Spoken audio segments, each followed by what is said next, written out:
Halo, a single four-letter word that carries with it so much history and nostalgia. LAN parties, legendary campaign runs, an epic and moving soundtrack, Cortana and Master Chief. For the last 20 years, Halo has managed to be one of the most influential and memorable franchises in gaming history. From its stellar campaigns to its addictive multiplayer modes, Halo pushed the boundaries of what was possible in a first-person shooter, particularly on consoles, and managed to define an entire generation of gamers, myself included. As a kid, I was enamored with Halo. I spent countless hours playing through the campaigns over and over again, trying to outsmart the Covenant and survive the horrors of the Flood. I loved duking it out with my friends and family in multiplayer, learning weapon placements on maps, playing weird custom games like Ice Cream Man, and trying to be the best Halo player around. Halo was such a huge part of my childhood, and something that brings me a lot of joy and nostalgia every time I play it. While its multiplayer was amazing, and a huge part of why I think Halo is so great, it is its campaigns that have stuck with me the most over the years. Filled with both excellent storytelling and extremely satisfying gameplay, Halo's campaigns have stood the test of time to remain some of my favorite single-player experiences in gaming. To celebrate the franchise turning 20 years old this year, I thought it would be fun to take a look back at Halo's campaigns, specifically the original trilogy, and examine what made them so great in the first place. These are some of the games that I play through religiously every couple of years because they are just that good. I always have fun when I play through them, no matter how many times I've beaten them, and I think that speaks volumes about the quality of what Bungie was able to create. This video is a walkthrough of the first Halo's campaign, which includes discussions about its story, its mechanics, its music and ambiance, and how it set the stage for future Halo games. I plan on doing similar discussions for Halos 2 and 3 in separate videos so that each game has a chance to shine on its own. So join me as I take a look back at the campaign of the game that started it all, Halo Combat Evolved.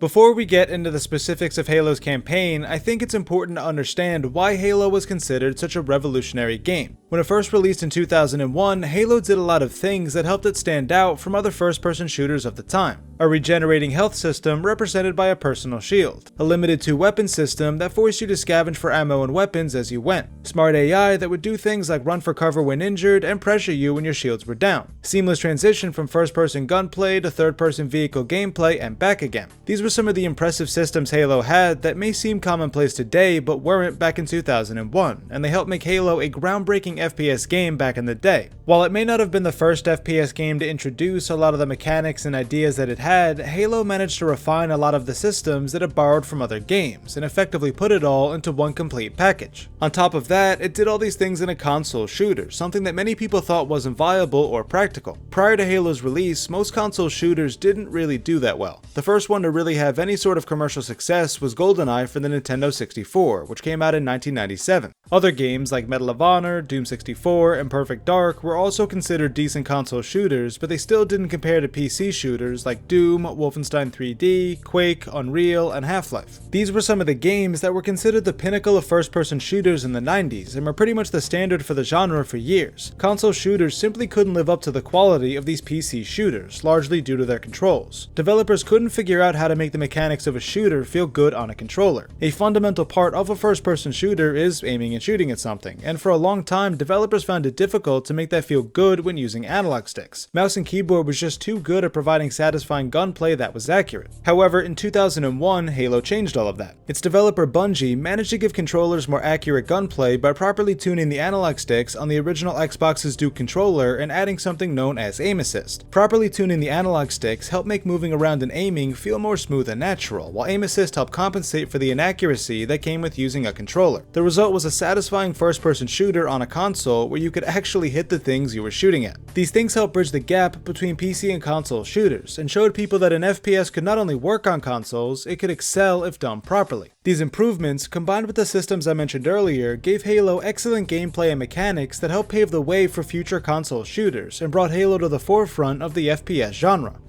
But great gameplay and controls were not the only reasons Halo's campaign was so special. The game's excellent storytelling is also what made it stand out from other first-person shooters of the time. When Halo came onto the scene, FPS games weren't really known for their storytelling. Most were instead focused on their gameplay, with stories generally being secondary considerations. There were some notable exceptions to this, such as Half-Life, but for the most part, first-person shooters didn't have much in the way of story. Halo was different. It had a story that it was trying to tell, one about a super soldier, an artificial intelligence, and their struggle to survive on an alien world. Its narrative was character-driven, entertaining, and filled with enough mystery to make you want to play through the game to see what would happen next. Halo's campaign wasn't just fun to play, it was interesting to watch the story unfold as you played. Looking back 20 years later, I still think it's a really good story. While I consider Halos 2 and 3 to have superior overall narratives, those narratives are great because of what Combat Evolved had established before them. The first Halo's campaign laid the foundation for the Halo universe, which has since expanded to become one of the largest fictional universes in all of gaming. It was designed to introduce you to the world of Halo, and it did a great job of doing that. It made the gameplay experience more immersive and engaging, which I think helped it appeal to a wider audience. When you combine its excellent storytelling with its superb gameplay mechanics, you can see how Halo was such an impactful game back in 2001. It literally pushed the boundaries for what was possible in a first-person shooter, doing things no other console shooter had successfully done before, and setting new standards for the FPS genre. It changed the gaming landscape for the better, and it will always be remembered for that.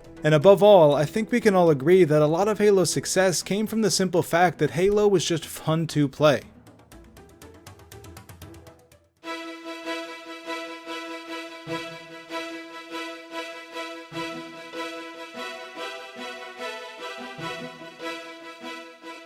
The first Halo's campaign, like every Halo campaign, is fun to play from start to finish. Exciting gameplay, an epic soundtrack, and an interesting story combine to create a truly spectacular and memorable gameplay experience. Even when it occasionally stumbles on things like poor level design and below average vehicle controls, it never loses its charm and sense of fun. One of Halo's greatest strengths is its simplicity. All you have to fight with are 2 weapons, some grenades, and a melee ability. There's no weapon or armor upgrades, no skills to learn, and no extra equipment you need to acquire. It's just you and a couple of guns versus an army of aliens trying to kill you. Everything you need to play the game is given to you right from the start. Part of Halo's fun is deciding which weapons you want to take with you into any given situation, something that subsequent Halos do better simply because they have a wider array of guns to choose from. In this Halo, you have the tried and true assault rifle, which feels powerful in this game compared to later variants. You have the devastating pistol, which is well known for how overpowered it is in this first Halo. You have the shotgun, which everybody knows is a Spartan's best friend when fighting against the Flood. Then you round out the human weapons with the sniper rifle and the rocket launcher, which are fun and effective to use no matter which Halo game you're playing. The rocket launcher's inability to lock onto targets in this game is a bit of a pain, however, especially when dealing with the Banshees and assault on the control room and 2 betrayals. Then there's the Covenant weapons, of which there are only 3 that you can use in this game. The plasma rifle and plasma pistol are great for taking down elite shields and giving the Covenant a taste of their own medicine, while the Needler is useful for locking onto slippery enemies. While most of these weapons will be effective no matter the fight, I personally favor using the plasma rifle, the shotgun, and the pistol the most. Like I already said, the plasma rifle is great for taking down elite shields,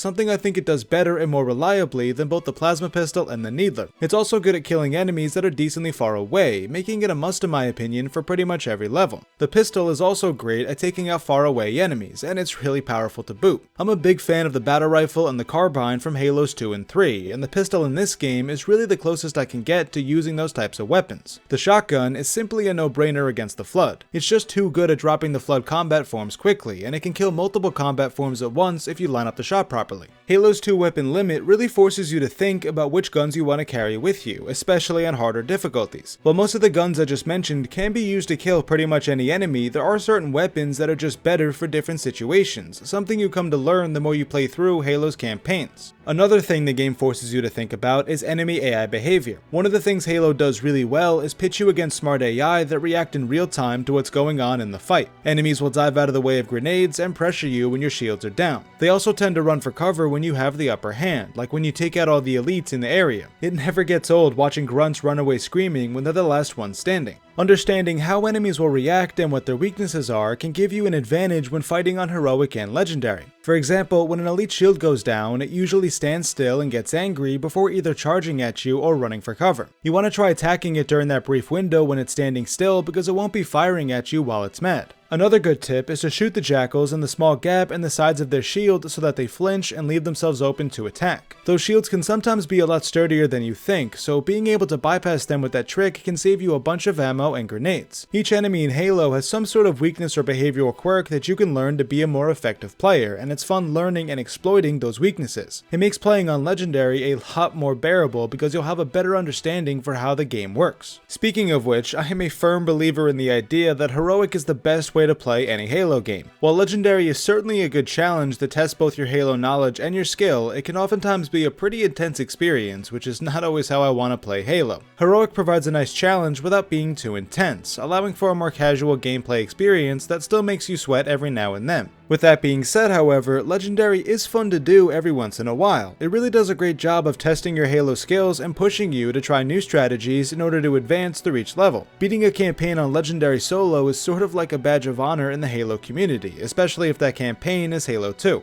Ultimately, I don't think Legendary is too difficult in the first Halo. It's a challenge to be sure, but one that's not too frustrating if you take things slow and keep your distance. In general, Combat Evolved's hardest difficulty plays pretty fairly and serves as the ultimate test for those looking for a challenge. While Halo's mechanics and difficulty are certainly highlights of the franchise, what ultimately makes Halo's gameplay so great is how it feels to execute every action and progress through each level. Aiming feels smooth and natural, and shooting feels satisfying. Levels are large, easy to traverse, and usually accompanied by some sort of awesome background music. Bungie made Halo's core gameplay elements fun and addicting, which meant you never really got bored even though the gameplay repeats itself constantly. When you really think about it, every Halo game does pretty much the same thing. You go through each level shooting aliens with a bunch of different weapons, occasionally going out of your way to activate a panel or destroy something. There's really not much diversity in what any Halo game asks you to do. Its gameplay is entirely dependent on how it feels to shoot a bunch of aliens with different guns. While you'd think that would bring the game down, Halo manages to use this to its advantage. Like I said earlier, one of Halo's greatest strengths is its simplicity. Bungie basically made Halo's core mechanics so fun and addicting that it didn't matter that you just did the same thing over and over again in different levels. Shooting the Covenant in the Flood and scavenging for ammo and weapons never really gets old, at least for me. I've been playing these games repeatedly for 20 years and their gameplay has never once felt monotonous to me, even though I can clearly see there's not much diversity in their gameplay. These games are just fun for me to play no matter how many times I play them, which again speaks volumes about their quality and replayability. Now, while the gameplay itself may not feel monotonous to me, some of the levels in the first Halo do. The first 7 levels of the game are all pretty distinct from each other in terms of appearance, but within some of the levels there can be a lot of needless repetition. Assault on the Control Room and the Library are the two biggest culprits when it comes to this. Both levels keep recycling the same areas over and over again in order to make the levels long enough. Assault on the Control Room has several of these indoor areas with arrows on the floor that never seem to end.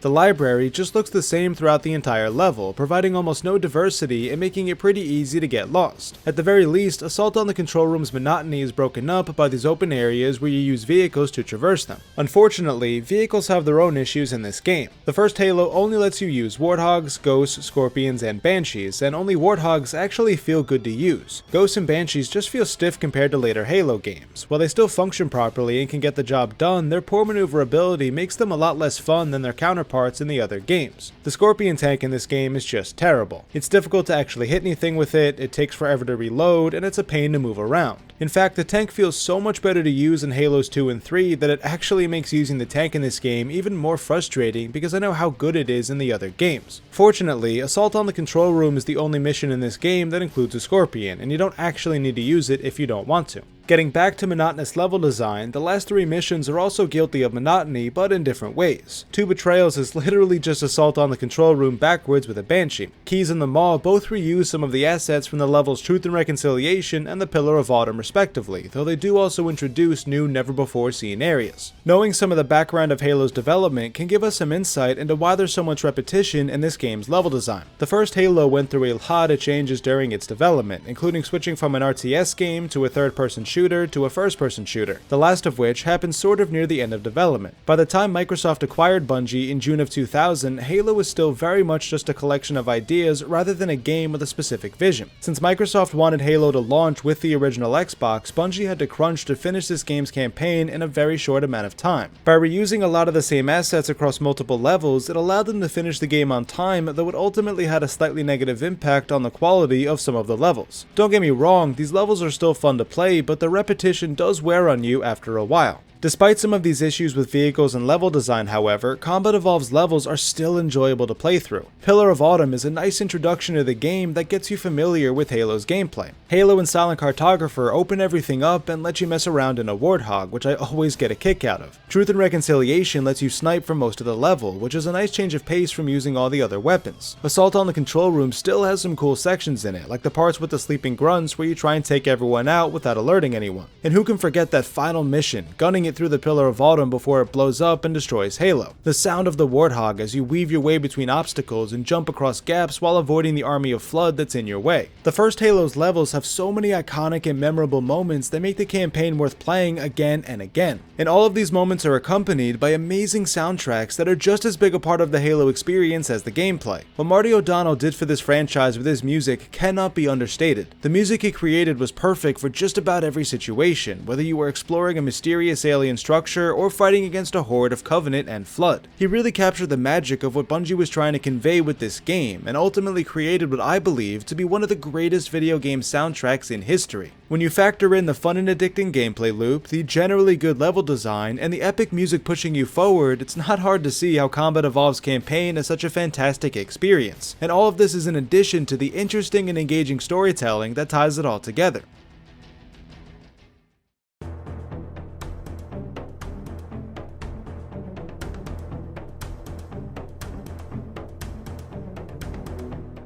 Like I mentioned earlier in this video, part of what made Halo stand out from other first-person shooters back in the day was its excellent storytelling. The first game told an entertaining story with likable characters, immersive lore, and a ton of mystery. It was interesting enough to make people want to play through the entire campaign just to see what happened next. The game does a great job of hooking you right from the start by introducing the mystery of the Halo ring and throwing you right into the middle of a crisis. The opening cutscene and this description from the game's manual help provide some context as to what's going on when the game begins. Humanity has been fighting the Covenant for the last 27 years, and they're not winning. One by one, human colonies across the galaxy keep falling to the Covenant as the aliens wage a religious war of extermination against humanity. It's only a matter of time before the Covenant find Earth and wipe out the human race, and the United Nations Space Command, or UNSC, is fighting desperately to prevent that. The latest casualty of the war is a planet known as Reach, which many of you probably know from Bungie's final entry in the franchise, Halo Reach. In an effort to lead the Covenant there away from Earth, the ship the Pillar of Autumn manages to escape the destruction of Reach and make a blind jump into slipspace, causing a contingent of Covenant to follow them. Their blind jump leads them and the Covenant to stumble upon this mysterious ring, which is where the story begins. While there's clearly a long history between humanity and the Covenant, that ultimately doesn't matter in this game. In fact, we don't even learn anything about the Covenant until Halo 2. The first game's story is all about the Halo ring, discovering its purpose and preventing it from being used. The Covenant in this game are essentially just obstacles you need to take down in order to advance and survive. The first Halo story is also about getting to know the franchise's main characters, Cortana and Master Chief. While Captain Keyes is the main character in this game and Sergeant Johnson sort of has a supporting role, it's Cortana and Master Chief that take center stage. Playing as Master Chief, you are brought out of cryosleep to help protect Cortana from falling into the hands of the Covenant, who are currently in the process of boarding the Pillar of Autumn. After fighting your way to an escape pod, you land on the mysterious ring and work to regroup with the other human survivors. After discovering that Halo is some sort of weapon, you embark on a mission to find its control room and prevent the Covenant from using it against humanity. While this is all going on, you get a sense of Cortana and Master Chief's personalities and the chemistry they have with one another. You become accustomed to hearing Cortana's voice guiding you and providing witty commentary as you fight your way through the hordes of Covenant. You come to know Master Chief as the strong and silent type, the super soldier with no face and no name. One of Halo 1's biggest accomplishments is getting us familiar with these two characters so that later stories in the trilogy have more impact. I would argue that Halos 2 and 3 have much more emotional stories than this first game, as they are focused on developing these characters and advancing the story. Combat Evolved is instead focused more on establishing the lore of Halo's universe, introducing us to its characters, and telling a very specific story. One of the other things I think this game does really well is provide an air of mystery over everything you encounter. What is this giant ring floating in space that can support life and has its own weather patterns? Who are the Covenant and why do they want to destroy humanity? What are the Flood and why are they on this ring? This game introduces a lot of questions throughout its campaign but provides very few answers, leaving you to theorize and speculate as to what it all means. While some people might find that frustrating, that air of mystery actually works to this game's advantage. It makes you hungry for more information and encourages you to explore to see if you can find any answers. It makes you want to pay attention to the dialogue and cutscenes so that you can fully understand what's going on.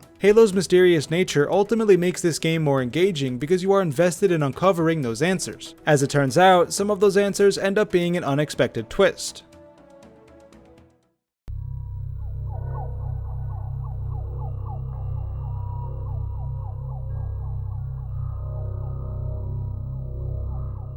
The thing about the Flood is that you never see it coming. There's no hints, no foreshadowing, nothing. The first half of the game is literally just you battling the Covenant for survival and control of Halo. When Cortana freaks out in the control room and sends you away by yourself to stop Captain Keyes with no explanation whatsoever, it's unnerving because there was no indication of some greater threat, and I think that's part of why this game's twist is one of the greatest twists in gaming history. What always stood out the most to me about the levels 343 Guilty Spark and the library is how quiet they both are. There's no epic music, no conversations between NPCs, no Cortana in your ear guiding you and providing commentary on the things you see. It's just you and your thoughts in these dark and gloomy levels with wave after wave of undead parasites throwing themselves at you. The level 343 Guilty Spark does a fantastic job of introducing you to the Flood. You're dropped into this dark and foggy forest all by yourself and tasked with looking for Captain Keyes and his team. You come across some Covenant that appear to be scared of something, but you can't see what it is. Even when you see them being attacked by human weapon fire, you never actually see their attackers, and it only gets creepier from there.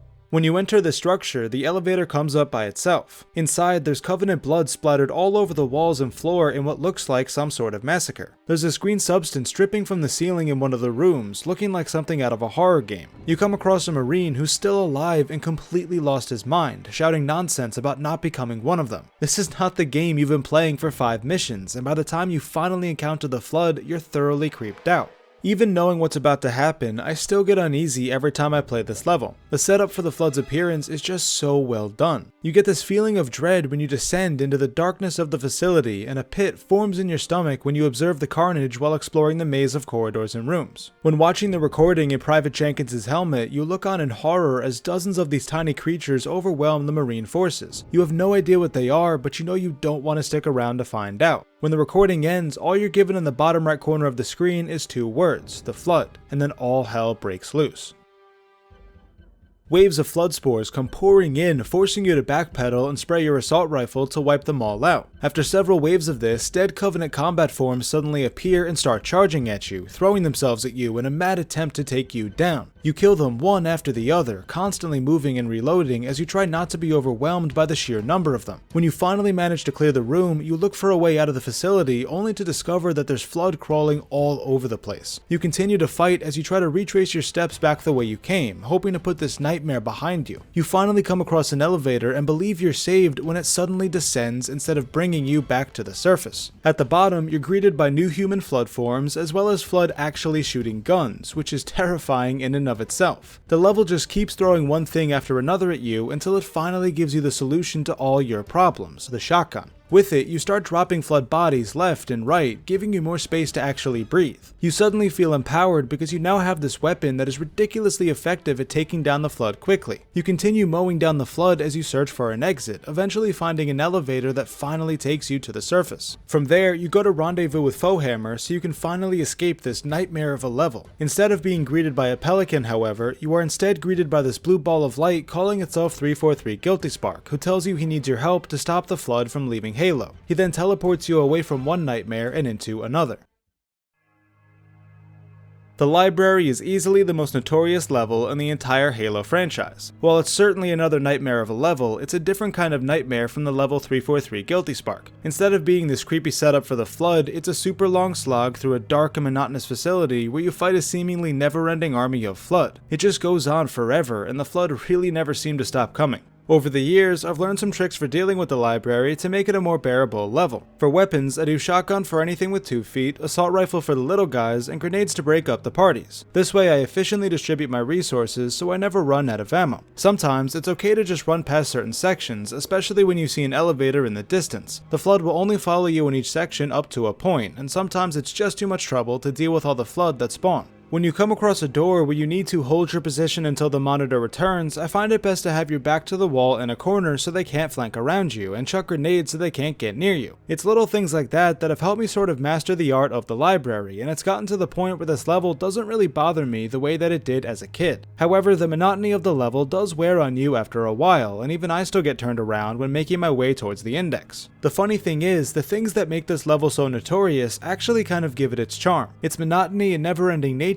while annoying at times, are simply part of the experience. I couldn't imagine this game without this level being the way that it is. Maybe I've just played it so much I've grown to accept it over time. Whatever the case, I don't dread this level the way that I used to. The library's monotony is at least sometimes broken up by the Monitor when he discusses things about Halo and the Flood. He tells you that Halo was built to deal with the Flood and prevent them from spreading, and that some Flood specimens were actually kept alive so that they could be studied. His comments allude to a larger Halo lore that ultimately gets explored in later Halo games, as well as in various novels. However, the one thing Guilty Spark fails to mention is how Halo actually works. You find that out once you finally recover the Index and get teleported back to Halo's control room.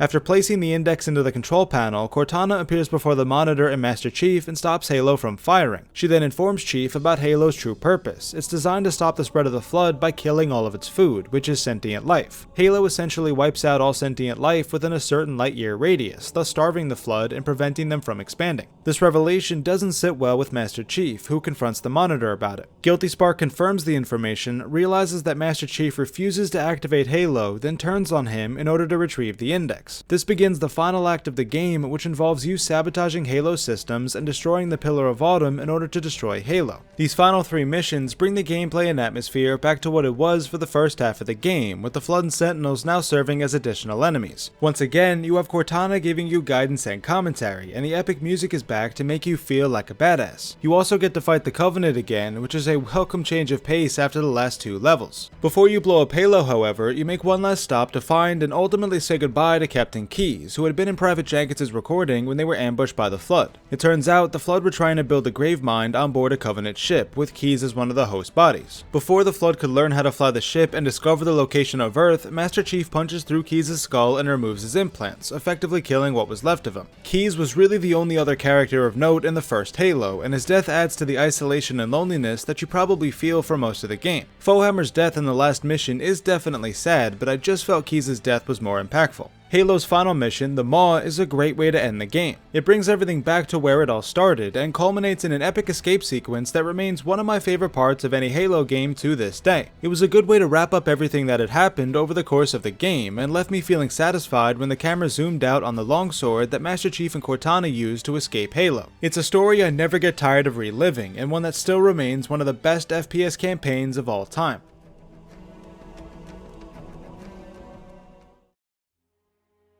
That was my look back at the campaign of Halo Combat Evolved. Its fun and addictive gameplay established the core Halo formula that we all know and love today, one that makes you want to go back and play through its levels again and again and again. Its controls are smooth and easy to execute, making it approachable for both casual and hardcore gamers alike. Its excellent story, topped off by its completely unexpected and well-executed twist, ties everything together very nicely and leaves the door open for more stories to be told in its universe. And its epic soundtrack provides the perfect background music for shooting aliens and blowing up rings. This game was revolutionary for its time, and I think it still holds up well after all these years. Even though I personally feel Halos 2 and 3 do almost everything better, that doesn't mean that this game isn't still fantastic in its own right. It deserves to be mentioned among the all-time greats in gaming history, and I hope that future generations will get to experience it for themselves. Thank you very much for watching, and keep a lookout for my Halo 2 video sometime in the near future.